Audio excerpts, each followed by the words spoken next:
Bem-vindos ao O Debate, nosso espaço para troca rigorosa de perspectivas e análise aprofundada. Hoje, 9 de março de 2026, nós nos debruçamos sobre uma movimentação política e econômica que promete alterar as fundações do cenário nacional. Na próxima semana, ali entre os dias 18 e 19 de março, o ministro da Fazenda vai deixar o comando da economia do país. O destino? A disputa pelo Palácio dos Bandeirantes, enfrentando o atual governador de São Paulo. É um movimento tectônico, sem dúvida. E a nossa pergunta central hoje é justamente sobre a natureza dessa escolha. A saída do ministro para disputar o maior colégio eleitoral do país representa um imperativo estratégico calculado e justificado pelo legado que ele construiu na Fazenda, ou, por outro lado, é uma aposta excessivamente arriscada que expõe as vulnerabilidades do governo no seu último ano de mandato. Do meu lado, eu vou argumentar que essa movimentação não é apenas justificável, mas é uma necessidade histórica. Ela se baseia num legado técnico muito sólido que fortalece o projeto nacional de centro-esquerda a longo prazo. E da minha parte, eu vou defender que os riscos econômicos que ainda não foram resolvidos, somados à força eleitoral imensa do atual governador, tornam essa manobra uma vulnerabilidade crítica. É um peso enorme e, a meu ver, desnecessário para a governabilidade federal neste momento. Bom, para a gente começar a desenhar esse cenário, eu acho fundamental entender a escala do que está em jogo aqui. São Paulo não é apenas mais um estado no mapa, né? Nós estamos falando de mais de 46 milhões de habitantes. É um motor econômico, é o centro de gravidade político do Brasil. O governo federal precisa de um nome com envergadura nacional, um peso pesado mesmo, para enfrentar um adversário forte. E a escolha não é um improviso. Ele sai da Fazenda não como alguém que simplesmente abandona o barco, mas entregando um legado robusto, especialmente a aprovação histórica da reforma tributária. Olha, eu entendo a sua linha de raciocínio e ninguém nega o tamanho e a importância de São Paulo. Mas a gente precisa encarar os números frios da realidade empírica. A pesquisa Datafolha, que saiu ontem, 8 de março, mostra o atual governador liderando com 44% das intenções de voto contra 31% do ex-ministro. Lutar contra um governador que está com a caneta na mão, que tem a máquina estadual rodando a todo vapor e ostenta essa margem de vantagem? É uma escalada íngreme, eu concordo. É muito íngreme. E tem a questão do momento. 13 pontos de diferença não é pouca coisa. É um desafio, claro, mas 13 pontos de diferença há mais de 6 meses da eleição, sem nem ter começado o horário eleitoral na TV ou os debates, é uma distância absolutamente reversível. A questão principal é que ele tem as credenciais para reverter isso. Ele conseguiu reorganizar as contas públicas depois de um caos fiscal absoluto que herdou da administração anterior. Ele equilibrou a responsabilidade técnica com as demandas sociais, que são, no fim das contas, o coração desse governo. E sobre a transição, que muita gente teme, ela foi desenhada milimetricamente. A ascensão do atual secretário executivo, o Dário Durigan, e do Rogério Ceron no Tesouro, garante que a roda continua girando exatamente do mesmo jeito. Na teoria, isso faz muito sentido, mas na prática o mercado enxerga de outra forma. Deixar a Fazenda agora significa inevitavelmente deixar para trás a promessa central de zerar o déficit primário. Ou seja, aquela ideia básica de que o governo conseguiria fechar as contas do ano gastando apenas o que arrecada, sem contar o pagamento dos juros da dívida. Essa meta não foi cumprida no prazo. Transformar o seu principal fiador econômico em candidato no momento em que a economia ainda pede uma vigilância estrita é um risco sistêmico enorme. Se essa aposta falhar em São Paulo, o impacto não fica restrito à rodovia Dutra. Mas aí é que tá, vamos dissecar esse primeiro grande ponto de divergência, que é a natureza desse legado na Fazenda. Você menciona a questão do déficit primário como uma fragilidade absoluta, mas eu proponho a gente olhar para a totalidade da obra. A gestão dele na Fazenda é um trunfo inestimável justamente porque ele provou que consegue entregar resultados num Congresso que é extremamente complexo, para não dizer hostil em muitos momentos. A reforma tributária é o maior exemplo disso. A reforma tributária foi um marco, eu concordo plenamente. Mas ela sozinha é suficiente? Ela é uma transformação que o país esperava há 40 anos. É um marco de gestão técnica que moderniza a economia de uma forma estrutural. Isso atrai diretamente o eleitorado e o empresariado paulista que sempre clamou por simplificação dos impostos. Ele ancorou as expectativas do mercado sem paralisar os programas sociais. Esse equilíbrio projeta a imagem dele não como um ideólogo radical, mas como um gestor pragmático. E o eleitor paulista valoriza muito o pragmatismo, sabe? Compreendo a sua avaliação, mas olha, me desculpa, eu não consigo concordar com essa premissa de que a reforma tributária apaga todos os outros incêndios. A narrativa de um legado inabalável foca seletivamente na aprovação dessa reforma, mas omite as turbulências severas que a gente acompanhou nos últimos anos. O mercado financeiro e o eleitor de centro, lá em São Paulo, não avaliam um ministro apenas por um projeto de lei aprovado, por mais histórico que ele seja. Mas eles avaliam um ambiente de negócios que melhorou substancialmente. A gente não pode negar isso. Eles avaliam a estabilidade do poder de compra, a previsibilidade e principalmente a inflação no supermercado. E o que a gente viu nesses anos foram embates constantes com o Banco Central, surtos de pressão inflacionária, episódios de alta forte do dólar e uma hesitação quase crônica do governo em cortar gastos estruturais. A promessa do déficit zero era a âncora de credibilidade dessa equipe. Ao sair da Fazenda sem entregar o déficit zero, a pergunta que o eleitor no interior de São Paulo vai fazer é muito simples. Como é que você quer me vender eficiência administrativa num estado historicamente avesso ao seu partido, se você carrega um histórico de metas fiscais não atingidas lá em Brasília? É um passivo formidável para se levar para um palanque, não acha? É um ponto super interessante, mas eu enquadraria de uma forma um pouco diferente. Porque esse raciocínio subestima completamente o buraco em que a economia se encontrava no ponto de partida. O caos fiscal anterior exigia uma reconstrução que inevitavelmente ia gerar atrito no curto prazo. Aqueles embates com o Banco Central, a oscilação do câmbio, tudo isso faz parte da dinâmica de um país que precisava voltar a investir e a crescer sem implodir o novo arcabouço fiscal. E por falar no arcabouço, que é o conjunto de regras que substituiu o teto de gastos, ele foi mantido de pé. O setor produtivo paulista entende muito bem que a meta de déficit não foi atingida milimetricamente porque o governo priorizou preservar o crescimento da economia e o emprego. A gente não teve recessão.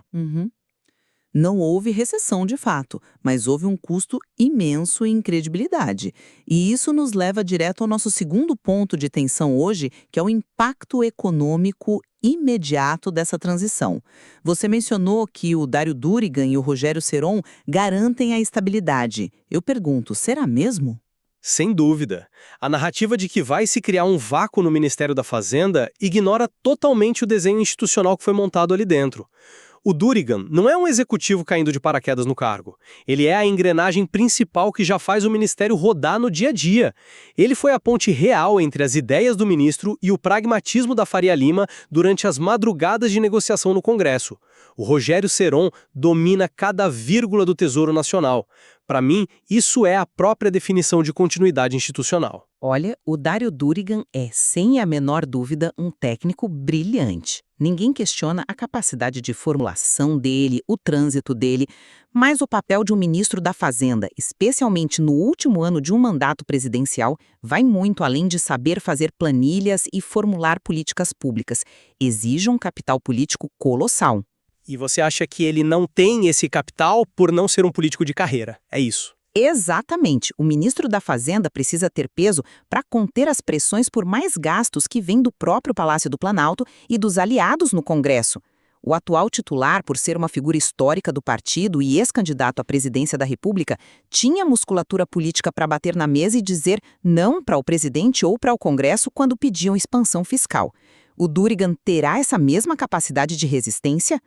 Essa é a grande dúvida que tira o sono do mercado financeiro hoje. Mas o mercado precifica a transição de forma muito mais racional do que o ruído político sugere, né? O mercado trabalha com a antecipação de riscos. Pensa bem, o titular sai agora em março. O calendário eleitoral está batendo a porta. Prefeitos e governadores aliados vão pressionar por liberação de verbas. Os programas sociais vão pedir mais recursos de forma quase unânime. Isso gera, sim, um vácuo de autoridade política. O temor é que a nova equipe, por mais competente que seja tecnicamente, não consiga manter a represa fechada. E qualquer sinalização de que o governo vai afrouxar o cinto fiscal para ganhar a eleição tem um impacto imediato. A curva de juros sobe, ou seja, fica mais caro para o governo e para as empresas pegarem dinheiro emprestado, o dólar dispara e a inflação reage. É uma variável de incerteza introduzida no pior momento possível. Faz sentido olhar por aí, claro. Mas eu enxergo a dinâmica de poder na Fazenda por um ângulo bem diferente. A capacidade de dizer não às pressões de gastos não morava exclusivamente na figura pessoal do ministro. Ela reside no compromisso institucional que o núcleo duro do governo assumiu com a estabilidade do arcabouço fiscal. Quando o presidente avaliza a ascensão do atual secretário executivo para o comando, ele está sinalizando claramente aos agentes econômicos: olha, a responsabilidade fiscal continua. Mas você realmente acredita que o presidente vai segurar os gastos num ano em que ele precisa fazer prefeitos, governadores e garantir uma base sólida? Eu acredito que o presidente entende que descontrole inflacionário perde a eleição mais rápido do que qualquer outra coisa. Ele tem essa leitura histórica, o mercado tende a antecipar cenários sim, e o que as mesas de operação estão precificando agora não é uma ruptura. Eles conhecem o Doriga. Mas, superado esse pequeno ruído de curtíssimo prazo, eu acho que a gente precisa elevar o olhar para o tabuleiro geopolítico maior, que é o nosso terceiro grande ponto de debate hoje. O tabuleiro de 2026 e a projeção para 2030? Exatamente, porque a eleição de São Paulo transcende, e muito, as fronteiras do Estado. É um embate ideológico profundo. É, na verdade, um plebiscito antecipado do país. Nós estamos diante de dois projetos de Brasil muito distintos. De um lado, você tem o projeto de centro-esquerda, que defende um Estado ativo e indutor do crescimento, focado na redistribuição de renda e em reformas progressivas. Do outro lado, a visão da direita encabeçada pelo atual governador, apoiada numa ideia de austeridade seletiva, privatizações aceleradas e uma pauta de segurança pública linha dura. São projetos claros e completamente opostos, sem dúvida. Totalmente opostos. E para o campo progressista, retomar o controle de São Paulo não é um capricho partidário, é uma necessidade vital para a sobrevivência e expansão do projeto nacional. Se você não tem um palanque forte no maior colégio eleitoral do país, você compromete o futuro de toda a sua coalizão. Colocar nesses termos, como um embate de vida ou morte para os projetos nacionais, é exatamente o que me deixa mais preocupada. O risco inerente a esse movimento justifica a recompensa? Eu sustento fortemente que não. A assimetria entre o que se pode ganhar e o que se pode perder é alarmante. Colocar o principal ministro agora é como apostar todas as fichas no último giro da roleta. Se ganhar, leva São Paulo e pavimenta o caminho tranquilo para a presidência em 2030. Mas e se perder? A política exige apostas altas quando o prêmio é estrutural. Faz parte do jogo. Mas o Tarcísio de Freitas não é um adversário qualquer. A gente tem que reconhecer o mérito político do outro lado também. Ele construiu e consolidou uma imagem difícil de ser desconstruída, que é a do gestor eficiente, do realizador de obras de infraestrutura. O eleitor paulista, desde o agronegócio no interior até a classe média da capital, tem uma atração histórica por esse perfil tecnocrático de centro-direita. O terreno da disputa é francamente desfavorável ao desafiante. O terreno sempre foi desafiador em São Paulo para a centro-esquerda, a gente sabe disso. Mas não é intransponível. Só que, se essa aposta colossal não se concretizar, as consequências para o atual grupo no poder serão devastadoras. Estaríamos falando de mais uma derrota em São Paulo, somando-se às de 2018 e 2022. E pior do que isso, ao tirar o escudo econômico do governo de Brasília e colocá-lo na linha de frente eleitoral para ser derrotado, o governo entrega de bandeja ao adversário a plataforma perfeita. Ele sai não apenas reeleito, mas com a aura de quem derrotou o maior nome do governo federal. Ele acelera o projeto dele rumo à presidência da República de forma irreversível. É colocar a viabilidade do último ano do mandato presidencial nas costas de uma eleição estadual onde o favoritismo hoje não é de vocês. É um ponto muito forte. Mas a minha resposta a isso é que o risco da inação seria infinitamente maior do que o risco da disputa. Pense no cenário alternativo por um segundo. Se o governo federal decide jogar na retranca, manter o ministro na Fazenda e lançar um candidato de menor expressão em São Paulo. O que acontece? O governo protege a economia e blinda seu ministro principal. Mantém a casa em ordem. E, ao mesmo tempo, abdica do debate no maior palco do país. Permite que a oposição passe o trator em São Paulo e pavimente o caminho para 2030 sem enfrentar absolutamente nenhuma resistência substancial. Na política, quem não disputa o espaço, desaparece. A experiência administrativa acumulada, e lembrando que estamos falando de um ex-prefeito da capital, somada ao portfólio de reformas aprovadas agora na Fazenda, confere a ele uma envergadura que literalmente nenhum outro nome da base aliada possui. É um choque de gigantes necessário, como você disse, um referendo sobre o modelo de desenvolvimento que o Brasil vai querer para a próxima década. Eu entendo essa urgência estratégica de não deixar o campo aberto para o adversário, mas eu volto a bater na tecla do princípio da prudência econômica. Quando se transforma uma eleição estadual num referendo nacional, a temperatura institucional sobe para níveis que o país talvez não suporte confortavelmente agora. O foco principal do governo federal, entrando em seu último ano, deveria ser consolidar a estabilidade, ancorar as expectativas de inflação de forma definitiva e garantir o que os economistas chamam de pouso suave para a economia. O pouso suave já está contratado com a transição da equipe técnica. Mas a economia também é feita de percepções. Ao retirar o principal operador dessa estabilidade para jogá-lo numa trincheira eleitoral incerta, o governo cria flancos abertos que simplesmente não precisavam existir. E tem mais uma questão pragmática de campanha. Quem vai ser o vice capaz de atrair o eleitor de centro? Haverá capacidade de montar uma aliança partidária ampla o suficiente para desbancar uma máquina estadual que está operando a todo vapor? A história recente de São Paulo mostra que o eleitor de lá tem uma tendência enorme a rejeitar a nacionalização forçada das eleições estaduais. Eles votam pensando em zeladoria, segurança e infraestrutura estadual. Se a campanha não conseguir traduzir o macroeconômico em soluções tangíveis para o dia a dia do Estado, a derrota não vai ser apenas na urna, vai ser uma rejeição pública do próprio projeto nacional. Mas veja bem, a tradução dessas políticas públicas para o dia a dia é justamente o ponto forte da candidatura que se desenha. A reorganização econômica gerida por ele na Fazenda teve impacto direto na vida do paulista. Nós estamos falando de atração recorde de investimentos, de um controle vigoroso do desemprego, que bateu recordes de baixa recentemente, e do fomento à reindustrialização do país. São Paulo é a vitrine industrial do Brasil. A nacionalização do debate não é uma estratégia de marketing imposta de cima para baixo.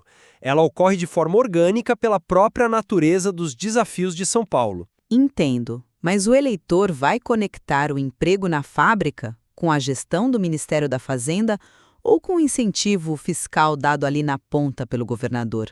Essa é a verdadeira disputa de narrativa. E é exatamente por isso que você precisa do seu melhor debatedor na arena para garantir que essa conexão seja feita de forma clara. Bom, encaminhando já para as nossas considerações finais, eu reitero a minha posição de forma muito direta. A saída programada para os próximos dias é um movimento de audácia, sim, mas historicamente necessário. Ela está amparada por vitórias estruturais indiscutíveis, como a própria reforma tributária, que dão a ele credenciais incontestáveis de gestão.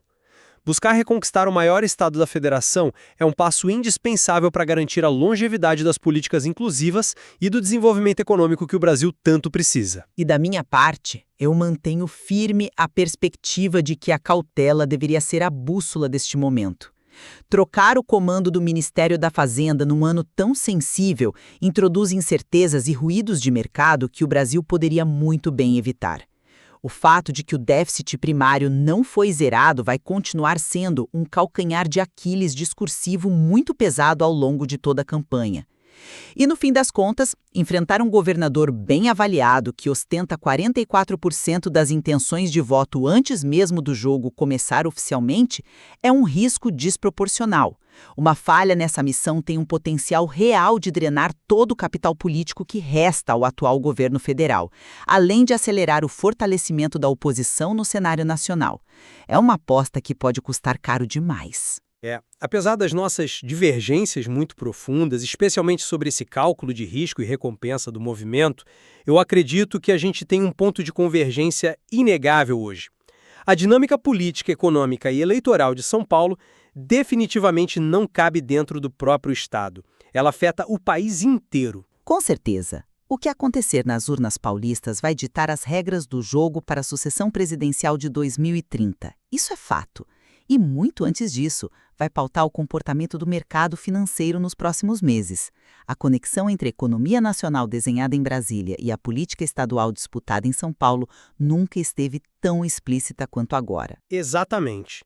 A complexidade de tudo isso exige de nós e de quem nos acompanha uma observação muito atenta. As próximas semanas vão ser reveladoras. A gente vai ver como a Faria Lima e o mercado financeiro em geral vão absorver o trabalho diário do Durigan na cadeira principal e também vamos começar a ver o desenho real das alianças eleitorais em São Paulo. Não existe resposta definitiva hoje sobre o desfecho dessa aposta monumental. A verdadeira compreensão vai exigir que a gente continue dissecando as evidências, passo a passo, dia após dia. Muito obrigado pela companhia nesta nossa análise aprofundada. Continuem questionando, continuem refletindo e até o nosso próximo debate.